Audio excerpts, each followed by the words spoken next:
Okay, today will be the hardest chapter in this nice book. But before doing so, we have seen, well, by now you know the story of the coin. And you remember the big boy, that is the one who wrote the Bible of modern linguistics. We also saw the epistemological problem posed by Manziloire and the social respectability. Do people respect the doctor, the lawyer, the linguist, or maybe just the one who has a lot of these?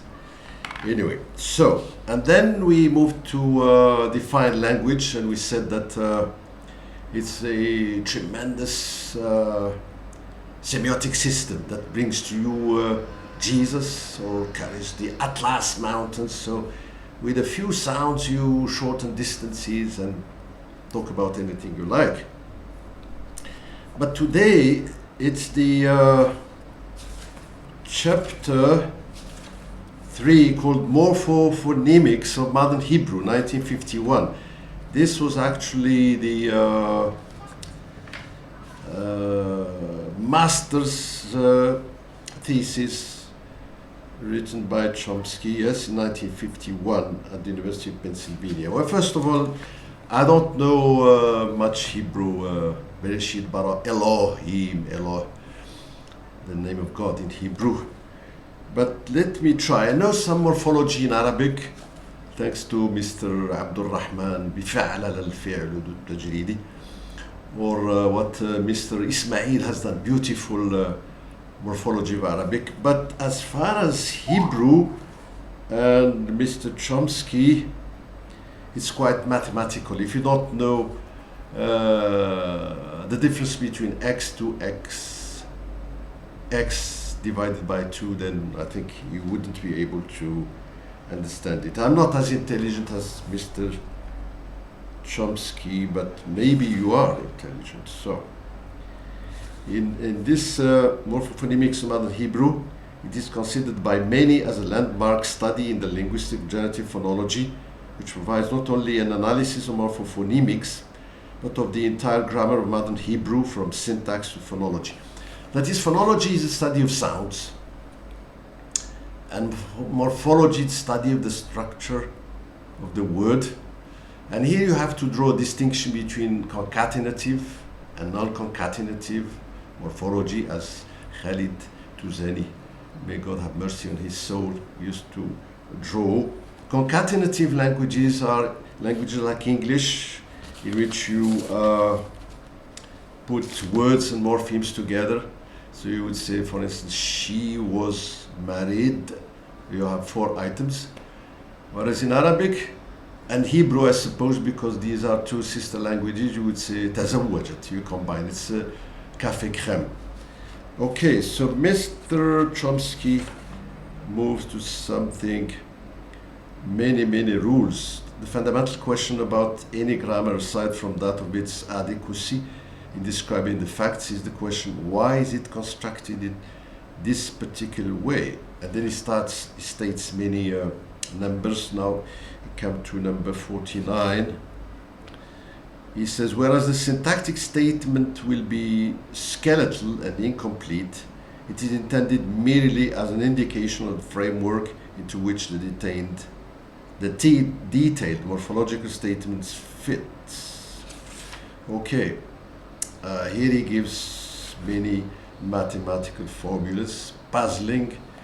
Maybe you can understand them and explain them to me. 12, 14, 15, etc. And then he speaks about Old Hebrew, used to be the language of northern Central Asia, considered as belonging to the Canaanite family. It was soon supplanted by the Western dialect of Aramaic, beginning about the 3rd century BC. It continued to be used as a religious language. Its history is usually divided into many periods: biblical,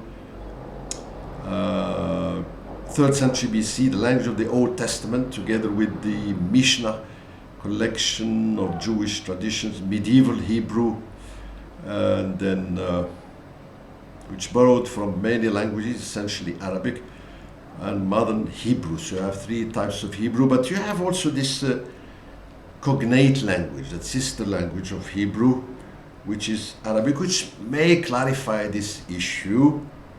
So in Arabic and Hebrew and also Aramaic, I remember once lecturing at the university in Canada, I said that Arabic is a problematic language, but the Hebrew Jewish professor said to me, but sir, Arabic and Hebrew are sacred languages. They were chosen by God for his books. Beautiful. So, in Arabic and Hebrew, let us just give you the morphology of these Semitic languages.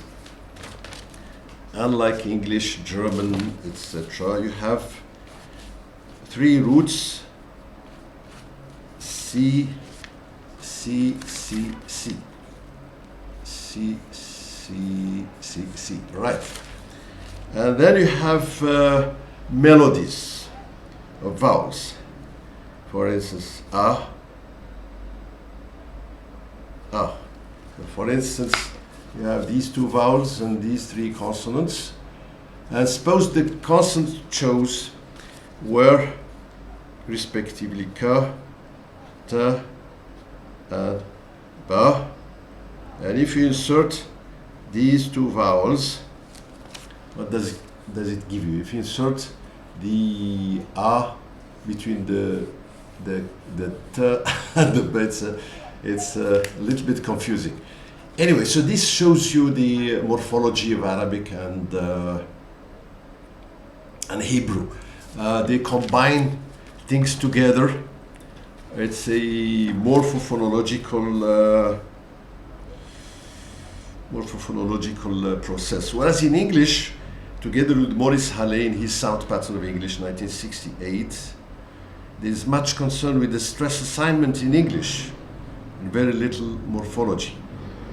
Words consist of formatives and affixes. So for instance, you have relaxation, electricity. This K sound is affected by the front vowel E, so it becomes an S sound. So instead of having, let me just put for you the transformation which I'm trying to talk about in here. So if you have, for instance, this electric, and then you add the E sound, in fact you should pronounce it electricity, but this is not physiologically not beautiful. So this K sound becomes S sound. So you say electricity, right?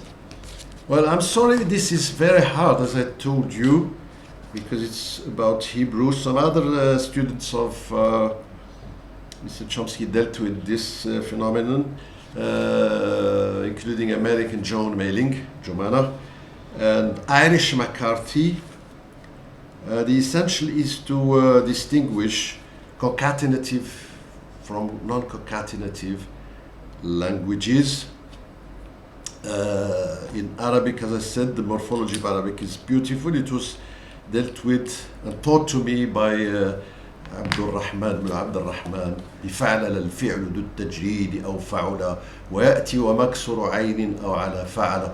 Also beautifully said by Mr. Ismail المجرد والمزيد, the increased verb and the reduced verb, the triliteral verb and the four literal, etc., etc.